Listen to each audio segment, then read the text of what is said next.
Hi, Jason Spangler, the SanteeSwapper. I buy scouting memorabilia collections from people all over the country. This one originally was from Oregon, or was it Utah? It was somewhere out west. What happened was the man who owned this, he was a professional scouter. And when he passed away, it was his daughter who was trying to help mom out who reached out to me. She shared pictures of the collections. We went back and forth and talked a little bit about her dad's scouting history. And I made her an offer to buy it. She agreed, and mom shipped it to me. This actually came in the mail from Wyoming, but that's not where the stuff's from. It's from, I believe, the Trapper Trails Council, again, kind of in that part of the world where scouting has shrunk a little bit in Utah. All right, let's get into this and see what we have. It's going to be kind of fun to see. There's going to be some cool stuff from that council.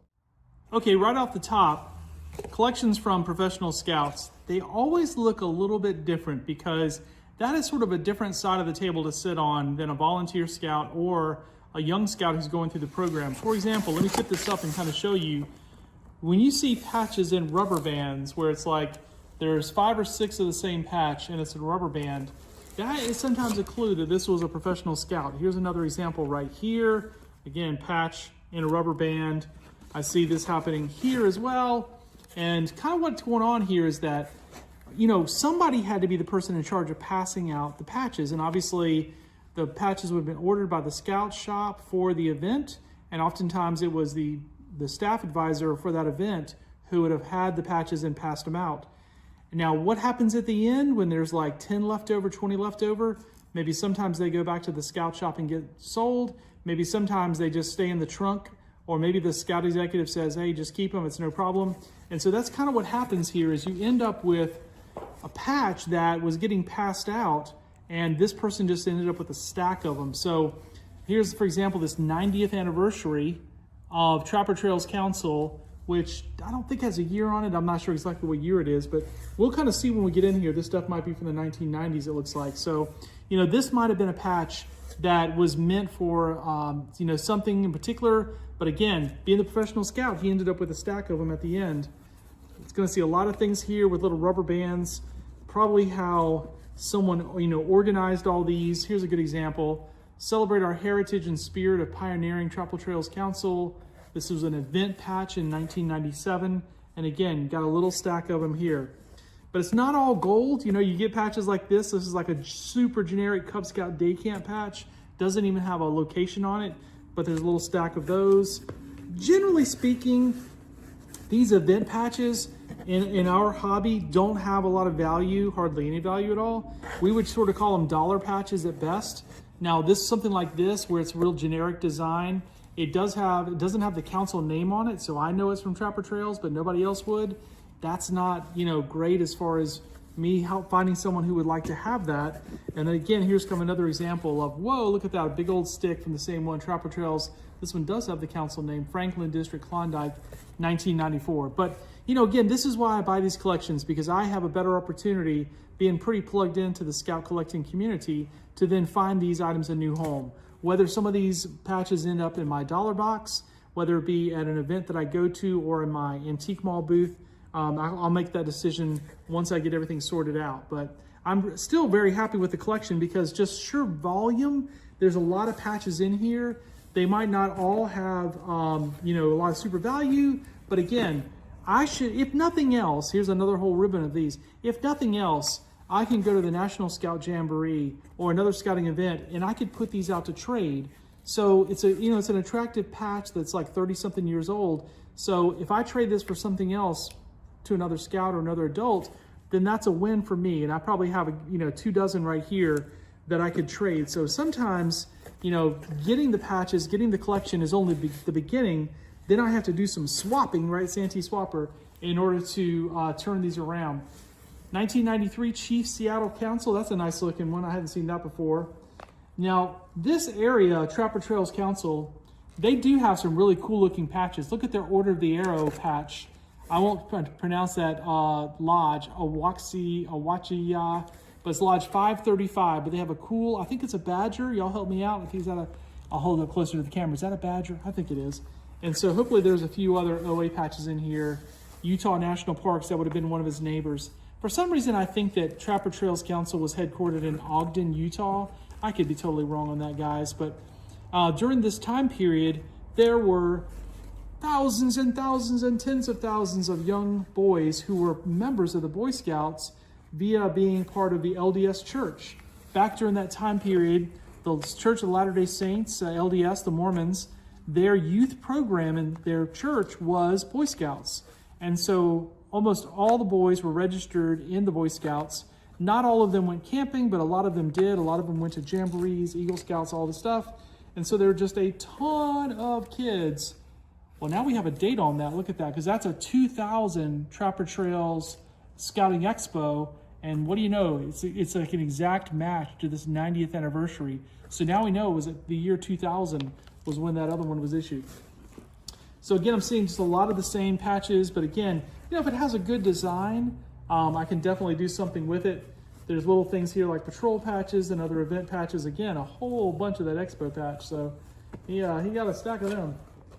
Here's another whole sleeve of patches. Trapper Trails Council 1994 Scoutorama. Again, the goal here would be to try to turn those into something different that I don't already have. And there's a bunch more of that. So again, not great getting hundreds of the same patch, but if you can trade, you can do some damage. And so this is a cool looking patch here, Trapper Trails Council 97 Jamboree. That's definitely a very unique design. I like that a lot. That's cool. All right, see what else we got. Somebody went to National Camp School, so this would have told me that he'd gotten certified to have a position on camp staff.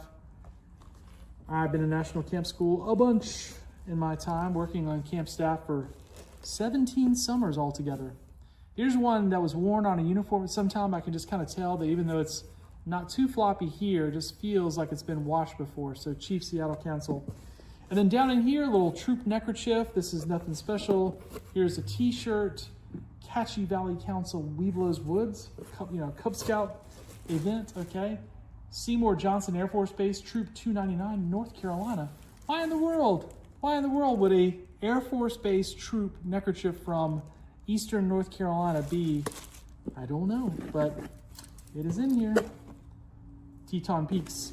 All right, then bottom here we have his red wool jacket. So this is a nice size one. Let's see what the size on this is. A 40, excellent. Okay, so let's kind of button this up and we'll show you what we've got. You guys have seen these classic red jack shirts, as we call them. And so this one here shows that he went to Philmont Scout Ranch, which, you know, if you're already in Utah, it's not that far to get to New Mexico, although it is pretty far south. But this one's in super good shape. There's nothing else on it, but I love the fact that since it has the bull, it's a little bit neutral. It's kind of generic, where a lot of people could wear a size 40 and could wear that because they've been to Philmont. So they sent 2 boxes. So there's this other little supplemental box here, just a few more event patches. Again, more of those kind of things. I do like these CSPs, like Lake Bonneville Council, that no longer exists. When the Mormons, just to finish that story, when the Mormon church left, I think it was 2019, it was before COVID, they took it might have been like hundreds of thousands of scouts left the program. And so scouting in Utah kind of collapsed. And all of these councils that existed there all eventually merged together. And so there's a lot less scouts today in the West than there was. So again, more Chief Seattle. Trapper Trails Council, Camp New Fork, 75 years of service, 2000. I like getting CSPs that have some kind of a name or rhyme or reason to them. Again, he would have been part of the Western region. This is a Western region patch. Oh my goodness, how many of these are we gonna find, guys? Wow, I mean, that's like the 3rd stack of those I found. I'm not complaining, because I'd rather have a nice little CSP, nice looking CSP, than anything else. Again, Chief Seattle Council. I almost wonder now, like, was there a time period where he was in Chief Seattle Council? Why would he have, again, rubber banded together 5 patches from Chief Seattle Council? He could have just gone and bought these at a scout shop or something, but I don't know. Maybe he had a friend who was trading with him through the mail or something. Again, another one from there. And then there's some hats here. Again, not a lot of value in hats, but somebody from that council might appreciate having kind of this trucker hat from Catchy Valley Council, Utah, Idaho, Wyoming. I don't know why there would be different colors. Maybe that meant something at some point. And then this one is a scout camp from Trapper Trails Council. So again, a little bit of a recycling journey here to try to find the next person who's going to appreciate these hats and things like that. But look at this. I'm in North Carolina, and North Carolina troop neckerchief comes and finds me. Here's the ones that were worn on a uniform. These are Teton Peaks Council, Idaho, Wyoming. These are definitely sewn. And there's a few more patches in here. Again, just little event patches and stuff. Here's a camp patch, Camp Bartlett, Catchy Valley Council, Fall Camporee. Again, a little stack of those. Bear Lake District. The last one we'll show you is Catchy Valley Council, Scoutorama 1982. So altogether, there is a ton of patches in here. But this does kind of illustrate something I sometimes tell families. Every once in a while, I'll have a family reach out, and someone, you know, if you have a certain type of personality, you'll like count every patch, and you'll be like, oh, there's 300 patches in this box. But, you know, for someone like me, my mind is about what can I do with this stuff? How can I get it back out into the scouting movement?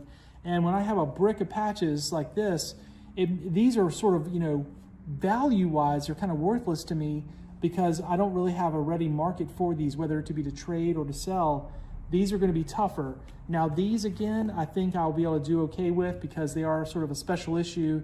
They got a cute little design with the astronaut there and the American flag. So I think I could trade those, but it's still a challenge. I mean, you can see how many I got in this collection. How can I, you know, I mean, I guess I'll take them to the Jamboree and I'll put them on a blanket and try to trade them out. So really happy that this family reached out to me. Again, just like I started this video with, if you have a collection like this, whether it be from a loved one or as your personal collection, even if you're an estate sale person or a picker, I'd love to talk to you. Go to my website, scoutpatchcollectors.com. There you can find my contact information. You can email me, text me, call me. I'd love to hear the story and see if I can help you with your scouting memorabilia. Jason Spangler, the SanteeSwapper. Thanks for watching.